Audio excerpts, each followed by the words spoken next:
अब हमें स्टार्ट करना है इंस्ट्रूमेंट, मतलब जो करंट को मेजर करने के लिए, वोल्टेज को मेजर करने के लिए या पावर को मेजर करने के लिए जो भी इंस्ट्रूमेंट हम यूज करने वाले हैं, वो इंस्ट्रूमेंट्स क्या हैं, कैसे वर्क करते हैं। तो कोई भी इंस्ट्रूमेंट पढ़ने के पहले हमें उसके पीछे का जो बेसिक वर्किंग कॉन्सेप्ट है कि जिस प्रिंसिपल पे वो इंस्ट्रूमेंट वर्क करेगा, हमें वो देखना है।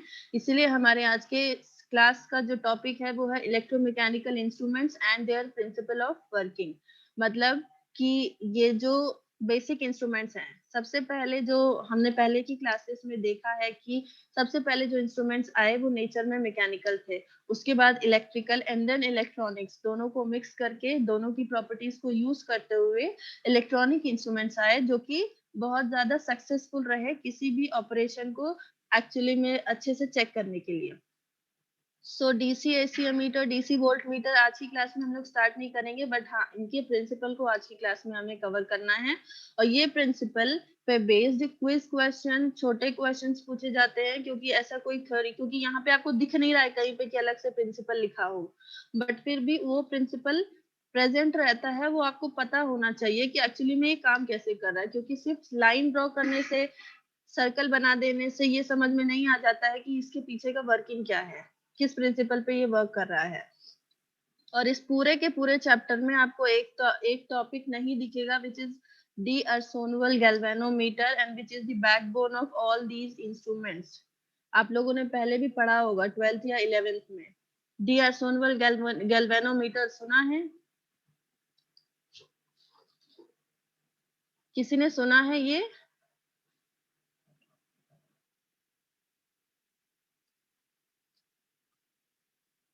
मूविंग कॉइल सुना है? Yes, very good. ये भी एक प्रिंसिपल ही है, moving coil and then galvanometer. Galvanometer मतलब एक ऐसा बेसिक मीटर था जो कि करंट और वोल्टेज को मेजर करने के लिए सबसे पहले जो मीटर बनाया गया, जो कि नेचर में मैकेनिकल और इलेक्ट्रिकल दोनों, इसलिए इसको इलेक्ट्रोमैकेनिकल इंस्ट्रूमेंट कहा जाता है। क्योंकि इसमें कॉइल होती है जो मूव करती है, जिसके मूव करने से आगे मैग्नेटिक फील्ड इंड्यूस होती है और उनका इंटरेक्शन होता है, जिसकी वजह से करंट की डायरेक्शन डिपेंड करती है, ऐसा कुछ होता है। इसलिए जो वर्किंग प्रिंसिपल है वो डी अर्सोनवल गैल्वेनोमीटर का, जो कि सारे इंस्ट्रूमेंट्स में अप्लाई होता है, और कुछ कुछ में दूसरे प्रिंसिपल्स भी होते हैं जो हम लोग अभी देखेंगे कि कौन से प्रिंसिपल है, but this is the basic meter, D Arsonval galvanometer. आपको सिलेबस में कहीं नहीं मिलेगा, बट ये अंडरस्टूड होना चाहिए कि हाँ डी अर्सोनवल गैल्वेनोमीटर हमें पता है, अगर मेजरमेंट एंड इंस्ट्रूमेंट्स हम पढ़ रहे हैं तो। ओके, सो अब हम लोग आज की पीपीटी स्टार्ट करते हैं।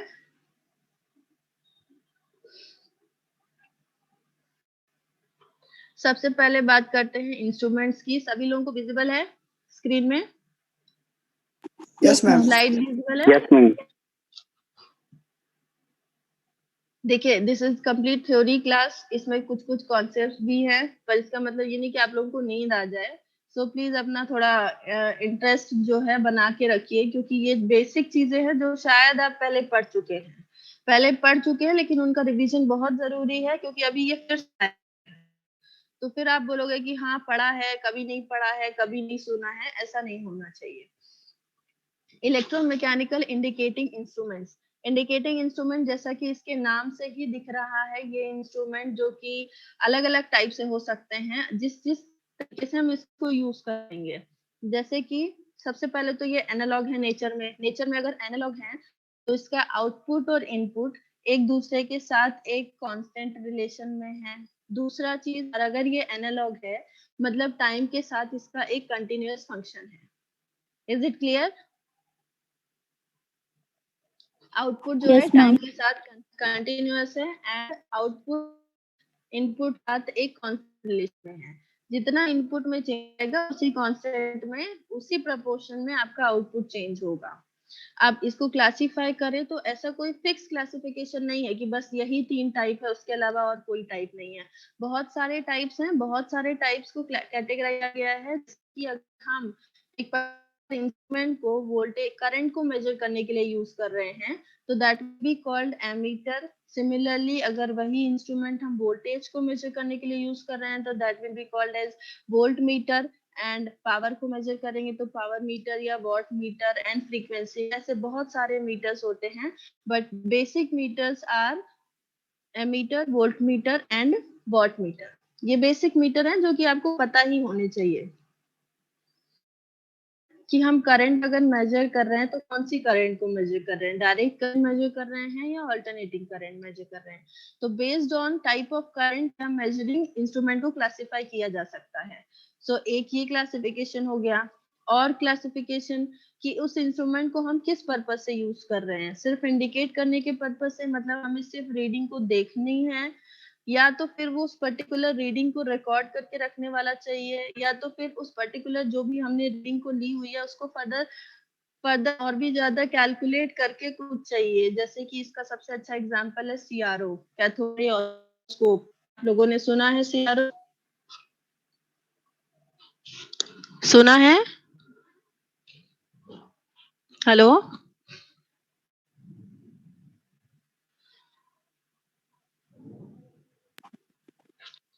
यस मैम, नहीं सुना। नहीं सुना है? कैथोड रे ऑसिलोस्कोप या सीआरओ वर्ड नहीं सुना अभी तक आप लोगों ने? Yes ma'am, cathode tube. CRT सुना है, कैथोड रे ट्यूब?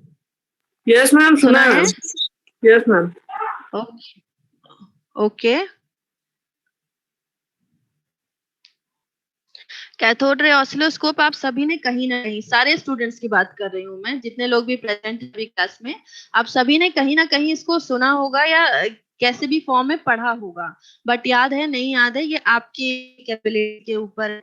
बट अभी आपके लिए ये सीआरओ जो है ऐसा है कि एक का पूरा नया सिस्टम है, मतलब एक ऐसा इंस्ट्रूमेंट जिसको आपको कंप्लीटली पढ़ना है, इसलिए आपका सेकेंड टॉपिक जो है वो सीआरओ है। बट यहाँ पे सीआरओ का एग्जाम्पल जो दिया जा रहा है वो इसलिए दिया जा रहा है कि सीआरओ में ना सिर्फ आप इंस्ट्रूमेंट को देख सकते हो, मतलब कि ना ये सिर्फ इंडिकेट करता है इंस्ट्रूमेंट को, आप वो रीडिंग को रिकॉर्ड भी कर सकता है, और उस रीडिंग को, जो भी पर्टिकुलर रीडिंग आई, अगर आपको आगे और भी किसी सिस्टम में देना है तो उसको फर्दर इंटीग्रेशन पर्पज से भी यूज किया जा सकता है। सो सीआरओ एक बहुत अच्छा इंस्ट्रूमेंट है जो कि किसी भी डिवाइस में, कोई भी अगर आपने सर्किट बनाया है उसकी आपको रीडिंग चाहिए, उसमें क्या करंट फ्लो हो रही है उसको देखना है, उसके फेज क्या है, फ्रीक्वेंसी क्या है, ये सब इजीली मेजर किया जा सकता है। तो इसलिए एक ऐसा इंस्ट्रूमेंट जो कि ये तीनों फंक्शन को परफॉर्म करता है। बट एक सिंपल वोल्ट मीटर अगर आपके पास है तो वो उसमें सिर्फ डायल है, पॉइंटर लगा हुआ है, स्केल बनी हुई है, तो वो सिर्फ इंडिकेट करने के पर्पज से यूज होगा, मतलब कि उसका काम सिर्फ यह होगा कि जो भी आपने वोल्टेज को जिस भी सर्किट के अक्रॉस लगा दिया है उस वोल्टेज को शो करना कि ये इतना वोल्टेज है। Is it clear to everyone? Is it clear? Yes ma'am. Okay.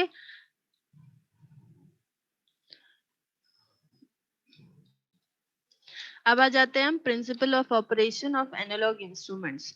जो भी एनालॉग इंस्ट्रूमेंट्स हैं वो अलग अलग प्रिंसिपल पे वर्क करते हैं। बेसिक प्रिंसिपल्स हैं फिजिक्स के प्रिंसिपल, जो कि फिजिक्स में आपने पढ़ा हुआ है, कोई पहली बार नहीं पढ़ेंगे। सो प्रिंसिपल्स, इस बेसिस पे भी इनको क्लासिफाई किया जाता है, मतलब किस प्रिंसिपल पे ये वर्क करते हैं उस बेसिस पे भी इनका क्लासिफिकेशन होता है। जैसे सबसे पहला है मैग्नेटिक इफेक्ट, मतलब कि मैग्नेटिक इफेक्ट को हम डायग्राम से देखते हैं। ये डायग्राम मेरे नोट्स के हैं, हम लोग आगे अपनी मेरी नोट्स को ही देख करके पढ़ेंगे, क्योंकि सारी चीजों को ड्रॉ करके बना दिखाना इज नॉट पॉसिबल इस टाइम पे, इसलिए। सो मैग्नेटिक इफेक्ट में सबसे पहले हमारे पास क्या है, फिगर ए सभी को विजिबल है? Figure A is visible to everyone? Yes ma'am. Yes ma'am. यहाँ पे एक करंट कैरिंग कंडक्टर है, ये जो छोटा सा डॉट दिख रहा है this is a simple wire, जो कि आप ये मान सकते हैं कि ये कॉपी के अंदर गया हुआ वायर है, मतलब this is perpendicular to this surface. ये वायर है, इस वायर में करंट फ्लो हो रही है, और करंट के फ्लो होने की वजह से एंटी क्लॉकवाइज डायरेक्शन में मैग्नेटिक फील्ड्स प्रोड्यूस होती हैं। ठीक है, ये बेसिक है, ये पहले भी आपने पढ़ा होगा कि जब भी किसी करंट कैरिंग कंडक्टर में करंट फ्लो होती है तो उसमें based on the direction of current, clockwise या एंटी क्लॉकवाइज डायरेक्शन में करंट मैग्नेटिक फील्ड इंड्यूस होती है। क्योंकि यहाँ पे करंट इनसाइड फ्लो हो रही है तो यहाँ मैग्नेटिक फील्ड जो है एंटी क्लॉकवाइज डायरेक्शन में फ्लो हो रही, जनरेट हो रही है।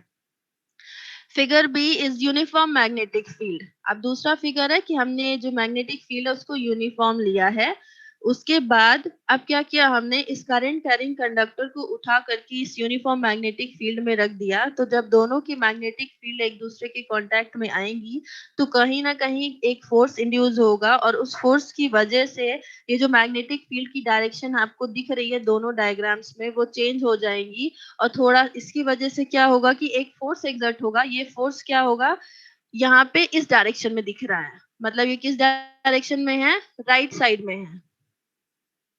क्लियर है? Yes ma'am.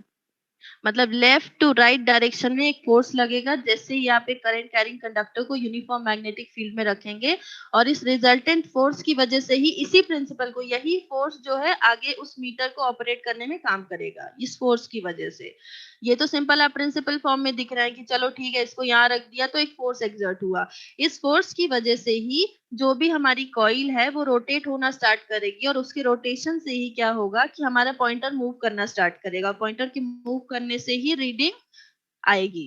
Is it clear? Yes ma'am. अब ये जो आपको फोर्स दिख रहा है, this is from left to right. अब इसी में अगर करंट की डायरेक्शन को हमने रिवर्स कर दिया तो this force will also be reverse, which will be from right to left. Is it clear to everyone? Yes, ma'am. Yes ma'am. Okay. Yes, this ma'am. Is the basic magnetic effect.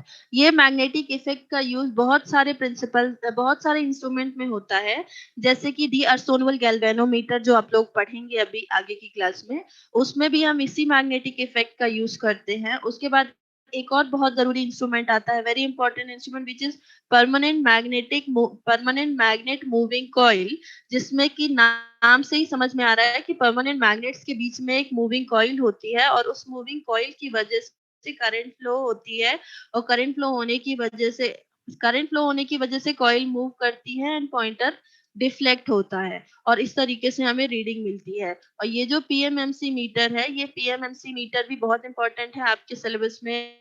ऐसे PMMC नाम से नहीं given है, but ये principal है और ये पूछा जाता है कि अच्छा ये मीटर है, ये किस प्रिंसिपल पे वर्क करता है। ये मैग्नेटिक इफेक्ट उसमें अप्लाई होता है, वैसे ही गैल्वेनोमीटर में भी अप्लाई होता है, और भी बहुत सारे इंस्ट्रूमेंट्स हैं। अब हम लोग देखते हैं नेक्स्ट प्रिंसिपल। अभी पहले यहाँ पे आ जाते हैं। ये वही एक्सप्लेनेशन है, अभी जो आपको डायग्राम दिखाया मैंने, जो भी बताया, इसका एक्सप्लेनेशन यहाँ पे यही लिखा हुआ है। ये आप लोग इजीली पढ़ सकते हैं ध्यान से, कभी भी खाली टाइम में अगर मन करे तो। But exam point of view से ये जो प्रिंसिपल्स हैं, ये प्रिंसिपल बहुत जरूरी हैं, इसलिए आप लोगों को ये पता होने चाहिए, और ऐसे अलग से पूछे नहीं जाएंगे। बट यस, आपके ध्यान में होना चाहिए कि हाँ मैग्नेटिक इफेक्ट होता है कुछ ऐसा। नेक्स्ट वन इज, अब ये जो फोर्स लग रहा है, इस फोर्स की वजह से दो टाइप के इफेक्ट होते हैं, एक तो अट्रैक्शन, दूसरा रिपल्शन। कैसे होता है ये देखते हैं। क्या है कि जब भी अभी हमने करंट कैरिंग कंडक्टर लिया, ओके, करंट कैरिंग कंडक्टर के चारों ओर करंट फ्लो होने की वजह से मैग्नेटिक फील्ड इंड्यूस हो रही है। उसी करंट कैरिंग कंडक्टर को अगर हम बहुत सारे टर्न्स के फॉर्म में कर दे तो वो एक कॉइल बन जाएगी। Is it clear? Yes ma'am. Is it clear to everyone? वो कॉइल बन जाएगी। कॉइल बनने के बाद क्या हुआ कि जो एक वायर की मैग्नेटिक फील्ड थी, वो सारी मैग्नेटिक फील्ड सारे वायर्स की ऐड हो जाएगी। तो मैग्नेटिक फील्ड जो इंड्यूस हो रही थी वो क्या हो रही है, वो स्ट्रांग हो रही है। हेलो, कौन बोल रहे हैं भाई? कौन बोल रहा है भाई बीच में? क्या होता है कि जो मैग्नेटिक फील्ड्स हैं, सारे वायर्स की, सारे टर्न्स की, मतलब उस एक कंडक्टर से हमने बहुत सारे टर्न्स बनाए, और उस सारे टर्न्स की जो भी मैग्नेटिक फील्ड इंड्यूस हुई वो सब ऐड हुई। वो सब ऐड होने की वजह से जो एक स्ट्रॉन्ग मैग्नेटिक फील्ड निकल रही है इस कॉइल से, तो उस मैग्नेटिक फील्ड लाइन की वजह से ये कॉइल एक इमेजिनरी मैग्नेट की तरह काम करेगा, जिसका एक पोल नॉर्थ और एक पोल साउथ होगा। इमेजिनरी मैग्नेट मतलब कि क्योंकि इससे स्ट्रॉन्ग मैग्नेटिक फील्ड्स निकल रही हैं, so this will act as an imaginary magnet. और अब ये किसी भी सॉफ्ट आयरन को इजीली अट्रैक्ट या रिपेल कर सकती है based on the polarity. Is it clear? Yes, ma'am. अब ये इमेजिनरी मैग्नेट तभी वर्क करेगा, तभी इमेजिनरी मैग्नेट की तरह काम करेगा, तभी मैग्नेटिक फील्ड इंड्यूस होगी जब इन करंट कैरिंग कंडक्टर में करंट फ्लो होगी, और करंट जिस डायरेक्शन में फ्लो हो रही है उसी डायरेक्शन के बेसिस पे north and south will be decided. अगर करंट की डायरेक्शन को रिवर्स कर दिया तो similarly N and S will also be reversed. तो अब क्या करना है हमें, हमने एक करंट कैरिंग कॉइल ली है, कंडक्टर नहीं लिया है. तो ये जो कॉइल है एक मैग्नेट की तरह काम कर रही है. इस कॉइल के पास हमने क्या किया कि एक सॉफ्ट आयरन के बने हुए आयरन के पीस को रख दिया, जो कि इसको पहले हमने मैग्नेटाइज नहीं किया गया था, मैग्नेटाइज नहीं किया था. तो ये जो सॉफ्ट आयरन है जब इस इमेजिनरी मैग्नेट के पास रखा जाएगा तो इसकी ओर या इसकी ओर क्या होगा, अट्रैक्ट होगा बेस्ड ऑन द करंट की डायरेक्शन. तो इसकी ओर अट्रैक्ट हो रहा है तो इसकी ओर मूव करेगा या इससे दूर जाएगा. तो ये जो आयरन का पीस है, इस आयरन के पीस को अगर हमने ऐसे कनेक्ट कर दिया है कि दिस कैन मूव इजिली, तो एक तरीके का मोशन होगा. क्लियर है सभी को? एक तरीके का मोशन होगा. आपका कॉइल तो फिक्स है, बट ये आयरन का जो पीस रखा हुआ है इसको हमने एक लटका दिया है, ये समझो. लटका दिया है तो जैसे ही इसको हम कॉइल के पास ले जाएंगे तो this will either be attracted और रिपेल्ड. तो ये जो आयरन का मोशन हो रहा है आयरन पीस का, इस मोशन के बेसिस पे जो इंस्ट्रूमेंट निकल के आता है वो है attraction type of moving iron instrument और repulsion type of moving iron instrument. Is it clear to everyone? यहाँ पे आपको दिख रहा है attraction type of moving iron instrument. मतलब ये प्रिंसिपल है बेसिक, इसलिए इसका नाम ही रखा गया है मूविंग आयरन. मतलब कि जो आयरन का पीस है वो आयरन का पीस मूव करेगा. और अब क्या करना है हमें, इसके मोशन से ये कितना मूव करेगा डिपेंड करेगा कितना फोर्स इस पे लग रहा है, और कितना फोर्स लग रहा है ये डिपेंड करेगा कि कितनी स्ट्रॉन्ग मैग्नेटिक फील्ड है. और मैग्नेटिक फील्ड कितनी स्ट्रॉन्ग है ये इंटरनली किस पर डिपेंडेंट है, कितनी करंट फ्लो हो रही है. और जो करंट है this is that unknown current, वो जो हमें मेजर करनी है. और ये जो मूविंग आयरन है इससे कनेक्टेड होगा पॉइंटर. तो जो भी अननोन करंट है उसी के प्रोपोर्शनल मूवमेंट होगा, और वही प्रोपोर्शनल मूवमेंट आपको स्केल पे दिखाई देगा. Is it clear to everyone? Ma'am third point बता दीजिए. इफ बी पाइवोट यानी क्या होगा? पाइवोट में जो मैंने बोला ना कि अगर इसी सॉफ्ट आयरन को हमने लटका दिया है, सिंपली इसको हमने ऐसे कनेक्ट कर दिया है कि this can move pivot on a spindle between two bearings. मतलब बियरिंग्स के बीच में हमने इस आयरन पीस को एक पिवोट के थ्रू इसको ऐसा कनेक्ट कर दिया है कि ये इजिली मूव कर सकता है, इसलिए. Okay ma'am. Clear? Is it clear to everyone? Yes ma'am. नहीं है कोई भी डाउट हो तो बिल्कुल बताइए. जो मूविंग कॉइल सॉरी जो आपकी करंट कैरिंग कॉइल है उस कॉइल के पास इस थर्ड पॉइंट में, सिंपल थर्ड पॉइंट का मीनिंग यही है, इसको पाइवोट करना और स्पिंडल के बीच में. ये आपके इंस्ट्रूमेंट पॉइंट ऑफ व्यू से जो भी चीजें यूज करी जाती है ये वो है. दो बेयरिंग्स के बीच में एक वर्टिकल लाइन में हमने सॉफ्ट आयरन को ऐसे अटैच किया हुआ है कि वो जो आपका सॉफ्ट आयरन है वो आयरन पीस इजिली स्विंग कर सकता है या मूव कर सकता है बेस्ड ऑन दी फोर्स जो भी उस पे लग रहा है. Is it clear to everyone? Yes ma'am. Yes ma'am. इस बेसिस पे जो इंस्ट्रूमेंट निकल के आता है वो है attraction type of moving iron instrument और repulsion type of moving iron instrument based on की जो भी आपका फोर्स लग रहा है, अट्रैक्टिव फोर्स लग रहा है या रिपल्शन. अब एक और चीज ध्यान देने वाली है कि यहाँ पे अभी हमने सिर्फ एक आयरन पीस लिया है. अगर दो आयरन पीस लेंगे तो वो दोनों आयरन पीस आपस में रिपेल करेंगे. Is it clear? अगर दो आयरन पीस लेंगे तो दोनों आपस में रिपेल करेंगे, और इस रिपल्शन की वजह से repulsion type of moving iron instrument भी बनाया जा सकता है. एक दूसरा कॉन्सेप्ट ये भी है. Is it clear? Yes ma'am. So अब नेक्स्ट हम लोग जाते हैं. सो दिस इज ये है मेरे नोट्स का पीडीएफ फॉर्म. स्कैन्ड पीडीएफ भी नहीं, पीडीएफ को फिर जेपीजी में कन्वर्ट करके उसको स्लाइड में डाला गया है. तो जो आपको मैं सेंड करूंगी कंटेंट, जो भी आपका कोर्स फाइल होगा, मतलब मेरा कोर्स फाइल तो मेरा है, बट जो आपके लिए मॉड्यूल होगा, मॉड्यूल 2, क्योंकि आज से हमने एक नया पार्ट स्टार्ट किया है, तो ये आपका नया मॉड्यूल आज से स्टार्ट हो रहा है। इस नए मॉड्यूल में ये जो आपको भेजा जाएगा ये पीडीएफ फॉर्म में होगा और इंडिविजुअल पेजेस होंगे।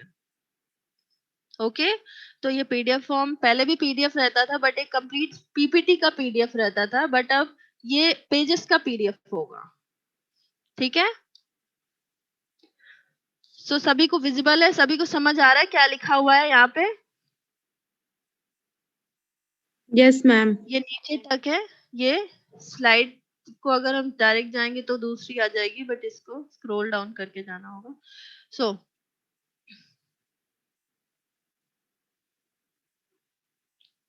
यहाँ पे क्या लिखा हुआ है? Force between a current carrying coil and a permanent magnet. अब ये एक दूसरा कॉन्सेप्ट, अभी तक हमने फोर्स किसके किसके बीच में देखा? फोर्स अभी हमने देखा एक कॉइल और सॉफ्ट आयरन के बीच में। सेम है, बस यहाँ पे एक थोड़ा सा चेंज हो जाएगा। वही जो कॉन्सेप्ट हमने पहले देखा कि एक कॉइल होगी और एक सॉफ्ट आयरन पीस होगा, दोनों के बीच में जो फोर्स लग रहा है, उस फोर्स के बेसिस पे जो इंस्ट्रूमेंट, पहले जो इंस्ट्रूमेंट पढ़ा हमने वो कौन सा इंस्ट्रूमेंट था? वो किसका प्रिंसिपल था? Moving iron type of instrument का। वहां पे नाम क्या लिखा है हमने? नाम क्या देखा हमने? मूविंग आयरन, मतलब आयरन पीस मूव कर रहा था। अब यहाँ पे क्या हो जाएगा? थोड़ा सा चेंज, जो कि अभी देखते हैं हम लोग, कि सेम है, कॉइल है और उसके बाद एक कॉइल जिसमें कि करंट फ्लो हो रही है, तो ये एक इमेजिनरी मैग्नेट की तरह वर्क करेगी। उसके बाद और फिर उसके बाद क्या किया हमने? उसके साथ ले लिया एक परमानेंट मैग्नेट। यहाँ पे आयरन पीस ना लेकर के हमने लिया है परमानेंट मैग्नेट, इसके पास में रख दिया। तो ये भी एक इमेजिनरी मैग्नेट है और ये एक परमानेंट मैग्नेट है। दोनों को अगर पास में ले आएंगे तो बेस्ड ऑन दी इनका पोल, कौन सा पोल सामने आ रहा है, यहाँ पे भी फोर्स लगेगा और उस फोर्स की वजह से या तो आपको परमानेंट मैग्नेट मूव करेगा या कॉइल मूव करेगा। जो भी हमने मोशन में रखा हुआ है, जिसको भी फिक्स कर दिया है वो मूव नहीं करेगा, लेकिन अगर एक को हमने फिक्स रखा, एक को मूविंग रखा, तो दूसरा वाला मूव करेगा। तो अब यहाँ पे क्या किया है हमने? परमानेंट मैग्नेट को फिक्स कर दिया है, जैसे कि नाम से समझ में आ रहा है ये परमानेंट मैग्नेट है, तो इसको फिक्स कर दिया। और इस कॉइल को हमने स्पिंडल पे कनेक्ट करके नाउ इसको रोटेटिंग कर दिया है कि जो फोर्स लगेगा उस फोर्स की वजह से ये कॉइल मूव करेगी। तो कॉइल के मूव करने की वजह से जो भी फोर्स है, मतलब परमानेंट मैग्नेट के पास जैसे ही हम इस कॉइल को ले जाएंगे, तो कॉइल में जो फोर्स लगेगा उस फोर्स की वजह से कॉइल विल स्टार्ट मूविंग, और इस वजह से जो इंस्ट्रूमेंट पिक्चर में आएगा वो होगा permanent magnet moving coil instrument. ये नाम है, यहाँ पे लिखा हुआ है। इस इफेक्ट को जो भी यूटिलाइज कर रहा है इंस्ट्रूमेंट, वो इंस्ट्रूमेंट का नाम है परमानेंट मैग्नेट मूविंग कॉइल। मतलब सेम कॉन्सेप्ट है, बस थोड़ा सा चेंज यहाँ पे क्या किया हमने कि परमानेंट मैग्नेट को फिक्स कर दिया है, कॉइल अब हमारी रोटेटिंग है। अभी यहाँ पे सिंपल ऐसे दिख रहा है, बट इंस्ट्रूमेंट के अंदर ये रोटेशन के फॉर्म में होता है।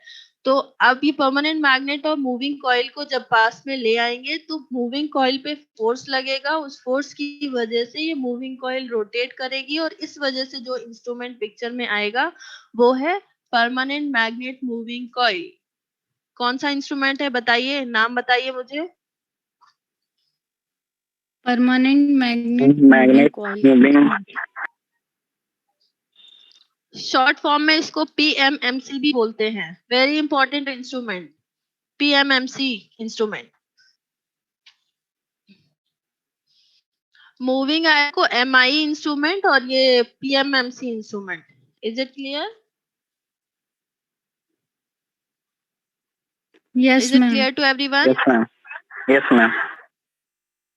ओके, सो नेक्स्ट अब हम लोग देखते हैं, ये एक प्रिंसिपल था। Second one is force between two current carrying coil.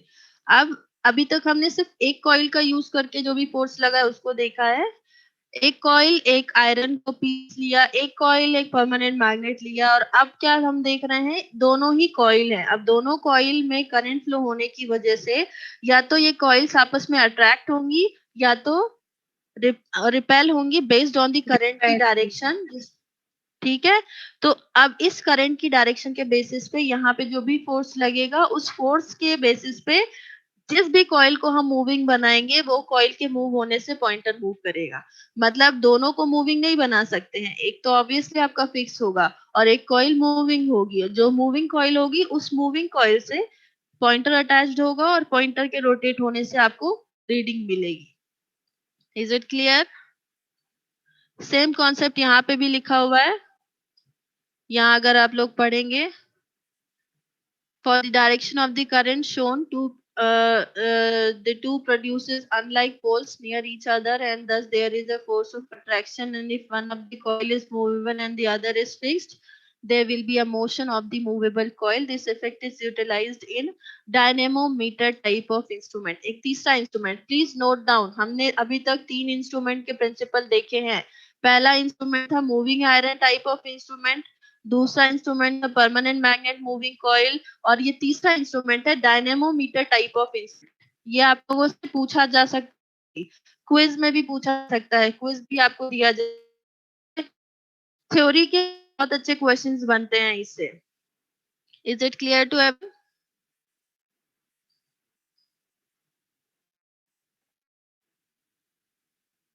Clear?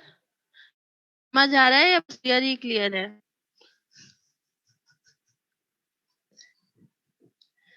Internet connection समझ आ रहा है? ठीक है। तो तीसरा इंस्ट्रूमेंट कौन सा इंस्ट्रूमेंट है, प्लीज बताइए मुझे। डायनामोमीटर। सुना चाहिए, किसी ने भी सुना है? मैम आपकी वॉइस ब्रेक हो रही है। एक मिनट रुकिए। सो जो थर्ड इंस्ट्रूमेंट है विच उसका नाम है डायनेमोमीटर टाइप ऑफ इंस्ट्रूमेंट। इन इंस्ट्रूमेंट को हम लोग पढ़ेंगे आगे डिटेल में जब हम वोल्ट मीटर एमीटर पढ़ेंगे।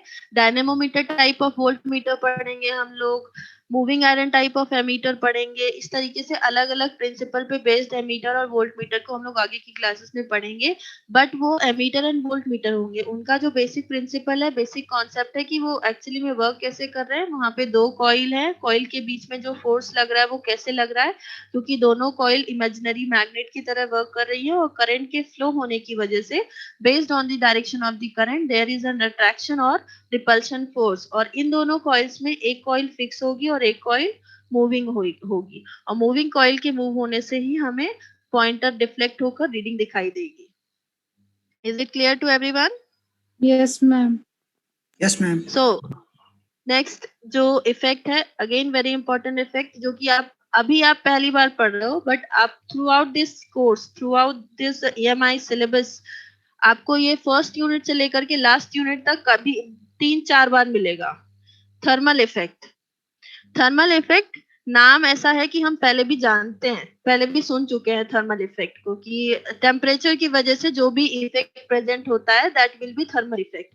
बट ये जो थर्मल इफेक्ट है इसको हम लोग इंस्ट्रूमेंट में किस तरीके से इम्प्लाई कर रहे हैं ये कैसे पता चलेगा, उसको हम वो जो प्रिंसिपल है उसको बोलेंगे थर्मल इफेक्ट। और इसके लिए एक पर्टिकुलर हम डिवाइस यूज करेंगे which will be called thermocouple. यहाँ पे दिख रहा है आपको सेकेंड लास्ट लाइन में thermocouple. Yes ma'am. Thermocouple, thermocouple device आप लोग पहले नहीं पढ़े होगे जहां तक मुझे पता है, कोई बात नहीं, अगर पढ़ा भी है नहीं भी पढ़ा है अभी आप लोग एज अ फ्रेश देख सकते हो, या पहले पढ़ा है तो अच्छी बात है।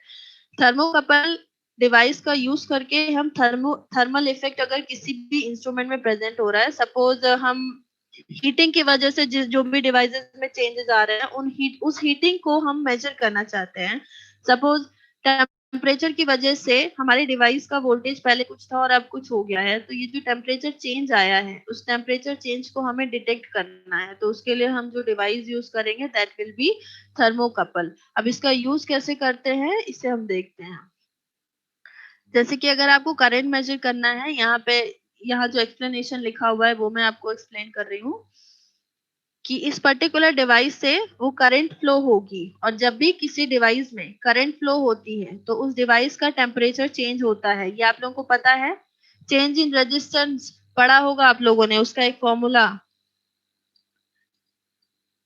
टेम्परेचर की वजह से रेजिस्टेंस में चेंज का फॉर्मूला आप लोगों ने पढ़ा होगा। Resistivity. Yes, coefficient of resistivity, very good. तो इसका एक फॉर्मूला होता मैम है, R equals to R2 is R equals naught 1 to, under R naught हाँ, under bracket 1 plus alpha t. 1 plus alpha T, very good. 1 plus ये है, alpha t. Yes, alpha T क्या है आपका? कोएफिशिएंट ऑफ अल्फा टी क्या है? Ma'am alpha coefficient of resistivity और T temperature. हाँ, इसका ये जो कोएफिशिएंट है, ये एक्चुअली में क्या पॉजिटिव टेम्परेचर कोएफिशिएंट है, नेगेटिव टेम्परेचर कोएफिशिएंट होता है। इधर टेम्परेचर बढ़ाने से इंक्रीज होगा या टेम्परेचर बढ़ाने से डिक्रीज होगा। इंक्रीज होगा तो पॉजिटिव, डिक्रीज होगा तो नेगेटिव। बट ये जो टेम्परेचर कोएफिशिएंट है, ये टेम्परेचर कोएफिशिएंट पिक्चर में आया क्यों? क्योंकि टेम्परेचर में चेंज की वजह से कहीं ना कहीं जो करंट फ्लो हो रहे हैं, नंबर ऑफ इलेक्ट्रॉन्स और होल्स जो जनरेट हो रहे हैं, उनके जनरेशन की रेट बढ़ जाती है। और उनके जनरेशन की रेट बढ़ती है, उस बेसिस पे उनका मूवमेंट चेंज होता है। मूवमेंट चेंज होने से जो पहले करंट फ्लो हो रही थी उसमें थोड़ा सा चेंज होता है, और इसकी वजह से अगर इसमें चेंज आ रहा है तो कहीं ना कहीं रेजिस्टिविटी में भी चेंज आता है। Is it clear? और इसीलिए थर्मल इफेक्ट पिक्चर में आता है, और उसी थर्मल इफेक्ट को हमें अब मेजर करना है। ये तो हमें पता है कि हाँ ये पिक्चर में आता है, बट इसे मेजर कैसे करेंगे? तो इसे मेजर करने के लिए जो सिंपल सी डिवाइस यूज कर रहे हैं हम लोग, वो है थर्मोकपल। अब इस डिवाइस ये ऑपरेट कैसे करता है थर्मोकपल में, ध्यान से सुनिएगा कि किसी भी डिवाइस में जब करंट फ्लो होती है, सिंपल एक वायर ले लीजिए आप, उसमें अगर करंट फ्लो होता है तो कहीं ना कहीं उसके टेम्परेचर में चेंज होता है। जैसे कि अगर बल्ब जल रहा होता है तो उसको क्या हम हाथ से टच कर सकते हैं क्या? कभी किसी ने कोशिश करी? जलते हुए बल्ब को हाथ से छूने की कोशिश करी किसी ने? गलती से छू दिया था। हाँ, तो कैसा लगा था? गरम। बहुत है ना, गरम था। क्यों गरम था? क्योंकि उस टाइम पे वो ऑन है और उसमें करंट फ्लो हो रहा है, तो दैट विल बी डेफिनेटली उसका नॉर्मल टेम्परेचर तो नहीं होगा, जो टेम्परेचर है ज्यादा ही होगा। तो ये जो राइज इन टेम्परेचर हुआ है, उस राइज इन टेम्परेचर की वजह से जब एक डिवाइस में टेम्परेचर चेंज हुआ तो उसी के प्रोपोर्शनली एक वोल्टेज इंड्यूस होगा। जैसे ही जो पहले टेम्परेचर था, अब जो टेम्परेचर हो गया है करंट फ्लो होने की वजह से, there is a change in temperature, that means delta T. तो चेंज इन टेम्परेचर की वजह से प्रोपोर्शनली वोल्टेज प्रोड्यूस होगा। कहाँ पे? इस थर्मोकपल डिवाइस में। इस थर्मोकपल डिवाइस में जैसे ही टेम्परेचर का चेंज इसने डिटेक्ट किया, इसमें प्रोपोर्शनल वोल्टेज इंड्यूस होगा, और ये जो प्रोपोर्शनल वोल्टेज है, इस प्रोपोर्शनल वोल्टेज की वजह से एक क्लोज लूप में करंट फ्लो होगी, और ये करंट वही होगी जितना की टेम्परेचर में चेंज हुआ है। और ये जो टेम्परेचर में चेंज हुआ है, ये उतना ही टेम्परेचर में चेंज है जितनी की करंट फ्लो हुई है। Is it clear to everyone? इसका डायग्राम मैं आप लोगों को दिखाऊंगी, डायग्राम से और ज्यादा विजिबल होगा। डायग्राम के लिए आप लोग रुकिए, व्हाइट बोर्ड कहाँ है? आप लोगों को कुछ दिख रहा है व्हाइट बोर्ड टाइप का? Yes, ma'am. ये एक मिनट, ये एक सर्किट है, सॉरी ये रेजिस्टेंस है, ये बनाने में थोड़ा आसानी जा रहा है। ये रेजिस्टेंस है आपका R, और इसमें करंट फ्लो हो रही है। करंट अब यहाँ पे कहीं से आप सपोज सोर्स कोई लगा दिया है हमने, उस सोर्स से करंट आ रही है और करंट फ्लो हो रही है। करंट फ्लो होने की वजह से इसका जो पहले टेम्परेचर था वो चेंज होकर के कुछ और हो गया। तो इसी के प्रोपोर्शनली हमने क्या लगाया है? एक थर्मोकपल डिवाइस।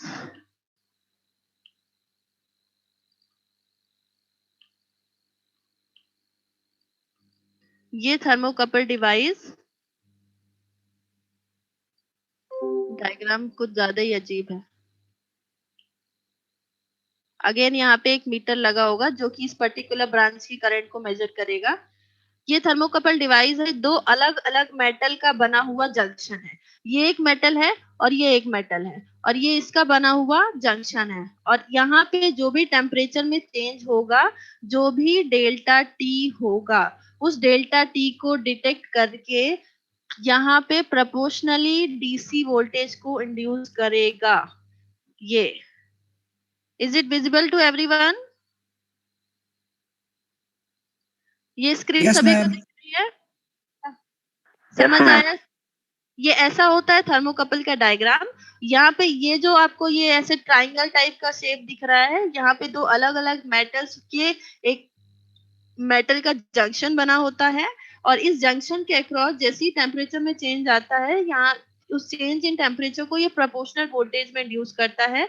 इवन हालांकि ये वोल्टेज जो है बहुत ही कम होता है, माइक्रो वोल्ट्स की रेंज में होता है, क्योंकि बहुत ही स्मॉल टेम्परेचर में चेंज होता है और उसके प्रोपोर्शनल जो वोल्टेज इंड्यूस होता है वो भी बहुत ही स्मॉल होता है। इसीलिए यहाँ और इसलिए इसका यूज हम बहुत ही स्मॉल रेंज के लिए करते हैं। बट फिर भी क्योंकि ये टेम्परेचर चेंज को डिटेक्ट कर रहा है, तो ये क्या है, एक तरीके का this is a thermocouple device. और इसके पीछे का जो प्रिंसिपल है, ये आप लोगों के लिए होमवर्क है। ये आपने पहले पढ़ा होगा, सीबेक इफेक्ट। किसी ने सुना है? ये जो सीबेक साइंटिस्ट हैं, उन्होंने इस इफेक्ट को सबसे पहले इन्वेंट किया था, इसीलिए सीबेक इफेक्ट के बेस पे थर्मोकपल डिवाइस बनाई गई है।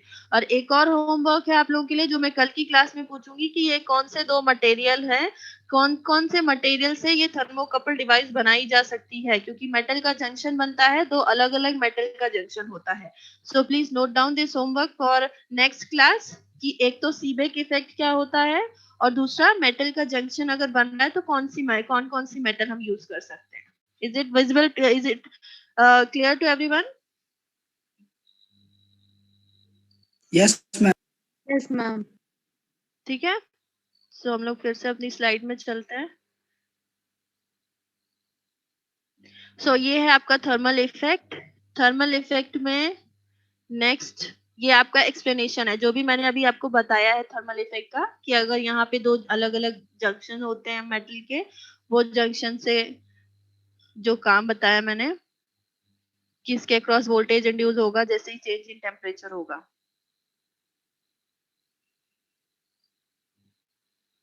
Okay, is it clear to everyone? Next effect is electrostatic effect. Electrostatic effect, electrostatic effect में जैसा कि अभी हमने थर्मल इफेक्ट देखा था, टेम्परेचर बेस्ड था। इलेक्ट्रोस्टैटिक वर्ड आप लोगों ने पहले फिजिक्स में सुना होगा, जैसे इलेक्ट्रोमैग्नेटिक इफेक्ट होता है, वैसे ही इलेक्ट्रोस्टैटिक।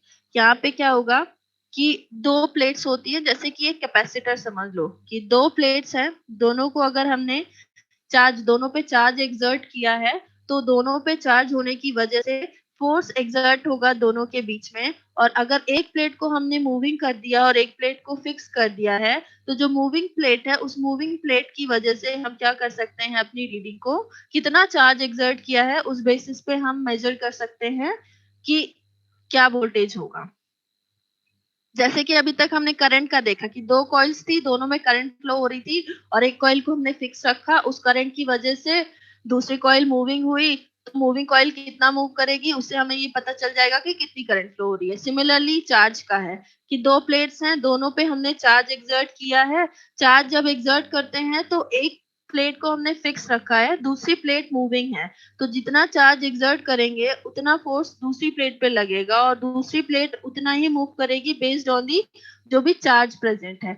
तो ये जो चार्ज है, चार्ज के प्रोपोर्शनली हम कौन सी क्वांटिटी मेजर करते हैं। अब यहाँ ये इफेक्ट में बहुत अच्छा प्रिंसिपल निकल के आता है सामने, कि हम सिर्फ चार्जेस से डील कर रहे हैं, यहाँ पे करंट से डील नहीं कर रहे हैं। दैट मीन्स ये जो इलेक्ट्रोस्टैटिक इफेक्ट है, इसका यूज हम सिर्फ वोल्टमीटर डिजाइन करने में कर सकते हैं, एमीटर को डिजाइन करने में नहीं कर सकते हैं।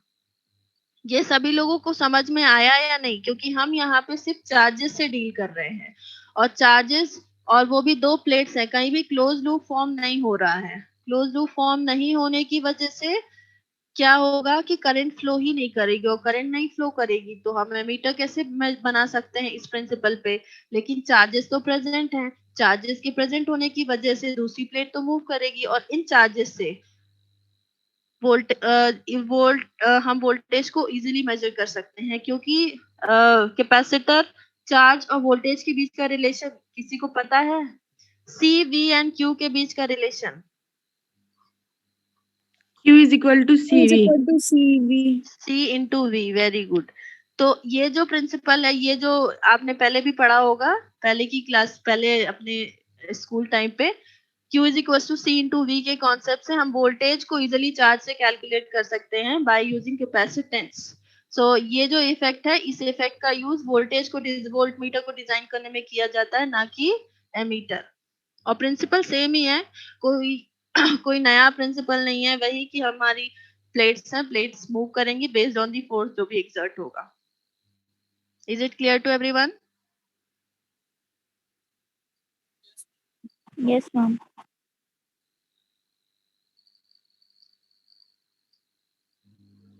Next one is induction effect.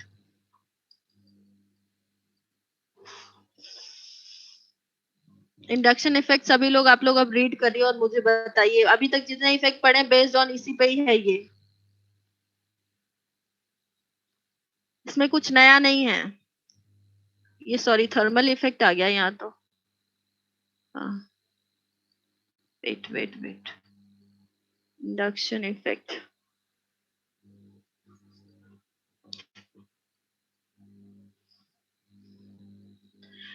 अभी हमने चार्ज के इफेक्ट को लिया है, इंडक्शन इफेक्ट में हम फिर से करंट के इफेक्ट को लेंगे।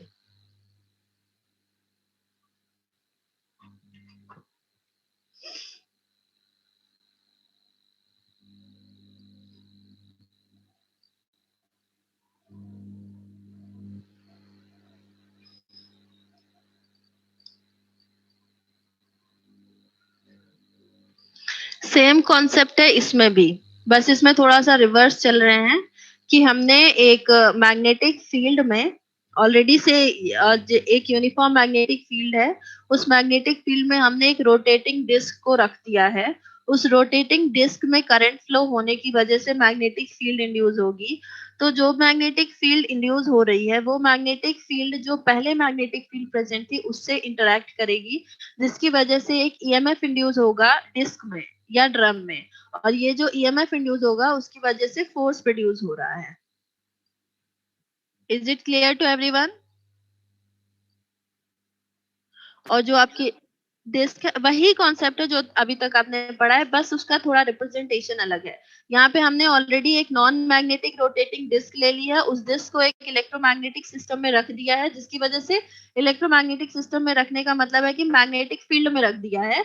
अब उस डिस्क में जब करंट फ्लो होगी तो उसकी वजह से भी एक मैग्नेटिक फील्ड इंड्यूस होगी, और ये दोनों मैग्नेटिक फील्ड आपस में इंटरेक्ट करेंगी।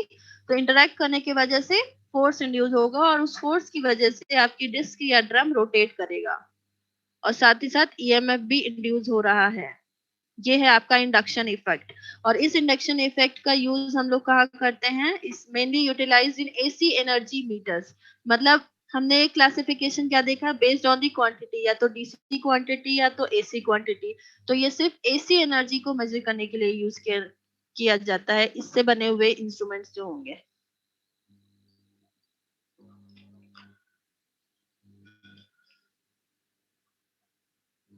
Is it clear to everyone? Yes, ma'am. So next is Hall effect.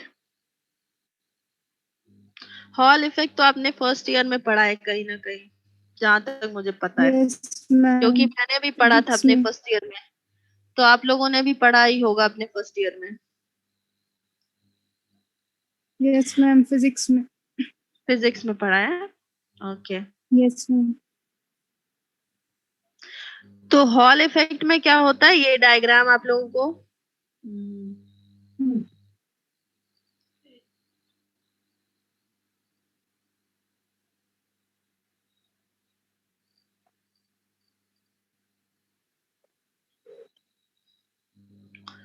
यहाँ पे एक कंडक्टिंग स्ट्रिप है, मतलब एक कंडक्टिंग मटेरियल की स्ट्रिप ली है। स्ट्रिप इसलिए ली है ताकि इसकी कुछ लेंथ हो, इसकी कुछ हाइट हो, इसकी कुछ विड्थ हो, इसलिए मतलब हमें तीनों डायमेंशन लेना है, इसलिए हमने एक मेटालिक स्ट्रिप ली है। इस मेटालिक स्ट्रिप में करंट फ्लो हो सकता है, इसलिए तो हमने इसको लिया है ताकि इसमें करंट फ्लो हो। और इस मेटालिक स्ट्रिप को हमने ट्रांसवर्स मैग्नेटिक फील्ड में रख दिया है। ट्रांसवर्स मैग्नेटिक फील्ड का मतलब है, ये जो आपको ये ऐसे परपेंडिकुलर लाइंस एरो दिख रहे हैं, ये एक परपेंडिकुलर मैग्नेटिक फील्ड है। इस परपेंडिकुलर मैग्नेटिक फील्ड में इसको रख दिया है, और इसमें रखने की वजह से जो भी करंट फ्लो होगी, उस करंट फ्लो रखने की वजह से क्या होगा, किसी को पता है क्या? Please anyone. Yes, ma'am. Production of voltage hall effect की across वजह the से metallic strip.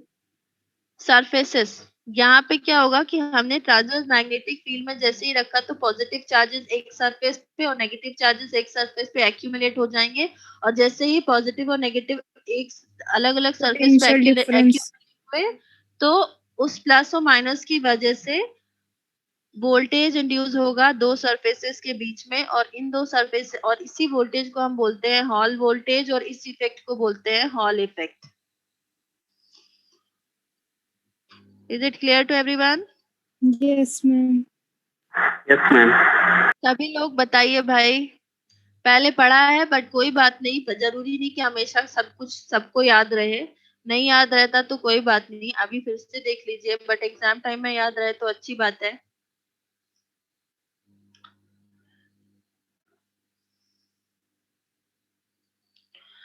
सो ये है आपका हॉल इफेक्ट। हॉल इफेक्ट कुछ नहीं है, अगर आपको लिखना है, पूछा जाता है, वैसे तो पूछा नहीं जाता, सिर्फ ये प्रिंसिपल समझने के लिए है, और आपके सिलेबस में ऐसे डिटेल में है भी नहीं हॉल इफेक्ट, बस प्रिंसिपल पॉइंट ऑफ व्यू से है कि इसमें इस हॉल इफेक्ट पे बेस्ड भी हम कुछ चीजें ऐसी हैं जो मेजर कर सकते हैं। मतलब कैसे कैसे मेजर करेंगे इसे अभी हम लोग देखते हैं। प्रिंसिपल क्या है, सिंपल, जब भी हम परपेंडिकुलर मैग्नेटिक फील्ड में करंट कैरिंग कंडक्टर को रखते हैं और उस करंट कैरिंग कंडक्टर में करंट फ्लो होती है, तो क्या होता है कि उस करंट कैरिंग कंडक्टर के दो सरफेसेस के अक्रॉस वोल्टेज इंड्यूस होता है। इस वोल्टेज को हम बोलते हैं हॉल वोल्टेज, और ये जो इफेक्ट है इसको बोलते हैं हॉल इफेक्ट। अब इसकी वजह से हम क्या कर सकते हैं, कुछ अननोन क्वांटिटीज को मेजर कर सकते हैं, और इसीलिए हम इसको एक इंस्ट्रूमेंट की तरह यूज कर सकते हैं। अब कौन कौन सी क्वांटिटीज है जिनको हम मेजर कर सकते हैं, जैसे कि आपको यहाँ दिखेगा कि जो हॉल वोल्टेज इंड्यूस हुआ है वो हॉल वोल्टेज होता है VH is equal to B into I by N E W. B क्या है, मैग्नेटिक फ्लक्स डेंसिटी, आई जो करंट फ्लो हो रही है, N is number of charges, E charge of an electron, W is width of that conducting material, जो भी हमने strip ली है उसकी विड्थ है। तो अब इसकी मदद से हम लोग क्या मेजर कर सकते हैं हॉल इफेक्ट से, जो हॉल इफेक्ट पे बेस्ड प्रिंसिपल है बी, एक तो है बी मतलब हम मैग्नेटिक फ्लक्स डेंसिटी मेजर कर सकते हैं। तो मैग्नेटिक फ्लक्स एक बहुत ही इंपॉर्टेंट फैक्टर होता है, जैसे आप हायर सेमेस्टर में जाओगे तो आपको ईएमआई सब्जेक्ट लगेगा, सॉरी ईएमटी सब्जेक्ट लगेगा, और उस ईएमटी में आपको इलेक्ट्रोमैग्नेटिक थ्योरी में एक तो इलेक्ट्रो पार्ट है, दूसरा मैग्नेटिक पार्ट है। तो मैग्नेटिक पार्ट जैसे ही आया तो वहां पे बी फैक्टर बहुत जरूरी हो जाता है। उस बी फैक्टर को मेजर करने का अगर कोई इंस्ट्रूमेंट है, यहाँ पे जैसे हमें दिख रहा है, अगर BH पता है तो हम बी कैलकुलेट कर सकते हैं, मतलब कि Poynting vector watt meter easily हम इससे डिजाइन कर सकते हैं। ये एग्जाम्स में बहुत ही मतलब क्विज में पूछा जाता है, जैसे कि PSUs ले लो या ऐसे एग्जाम जहाँ पे कि EMI के क्वेश्चन पूछे जाते हैं, वहां पे आसानी से एक नंबर या दो नंबर के क्वेश्चन में ये ऐसे पूछे जाते हैं, दो नंबर नहीं एक नंबर में ही पूछा जाता है कि पॉइंटिंग वेक्टर वॉट मीटर किस प्रिंसिपल पे वर्क करता है। तो ये आपको पता होना चाहिए कि ये हॉल इफेक्ट को यूटिलाइज करता है पावर डेंसिटी को मेजर करने के लिए, और इसलिए ये आपको जानना जरूरी है। एग्जाम में पूछा जाता है, RGPV में नहीं, मैं कॉम्पिटिटिव एग्जाम की बात कर रही हूँ, कि वहां पे ऐसे क्वेश्चन पूछे जाते हैं कि हॉल इफेक्ट पे बेस्ड कौन सा इंस्ट्रूमेंट है, तो वहां पे अगर आपको पता है कि पॉइंटिंग वेक्टर वॉट मीटर है तो बहुत अच्छी बात है, इसलिए पढ़ाया भी जाता है। अब क्या है कि जो इंस्ट्रूमेंट का क्लासिफिकेशन है बेस्ड ऑन द इफेक्ट, वो जिसको यूटिलाइज कर रहे हैं कौन कौन से हैं उसको देख लेते हैं। जैसे कि मैग्नेटिक इफेक्ट पे based ammeter, volt meter, integrating meter, ये सब हैं। हीटिंग इफेक्ट पे बेस्ड एमीटर, वोल्ट मीटर सब कुछ है। इलेक्ट्रोस्टैटिक इफेक्ट पे बेस्ड सिर्फ वोल्ट मीटर, इलेक्ट्रोस्टैटिक इफेक्ट से हम एमीटर नहीं बना सकते हैं। देन इंडक्शन इफेक्ट पे based AC ammeter and volt meter, इससे हम DC इंस्ट्रूमेंट्स को नहीं बना सकते हैं। हॉल इफेक्ट पे बेस्ड हो गया फ्लक्स मीटर, जैसे आपको फ्लक्स मेजर करना है, एमीटर है, पॉइंटिंग वेक्टर मीटर, ये सब हॉल इफेक्ट पे बेस्ड। ये जो आपको आखिरी में ये क्लासिफिकेशन दिख रहा है, ये classification competitive exam point of view से बहुत ही जरूरी है, क्योंकि वहां पे ऐसे डायरेक्ट पूछा जाता है कि इस इफेक्ट पे बेस्ड कौन सा इंस्ट्रूमेंट है, तो अगर आपको पता है तो अच्छी बात है। Is it clear to everyone?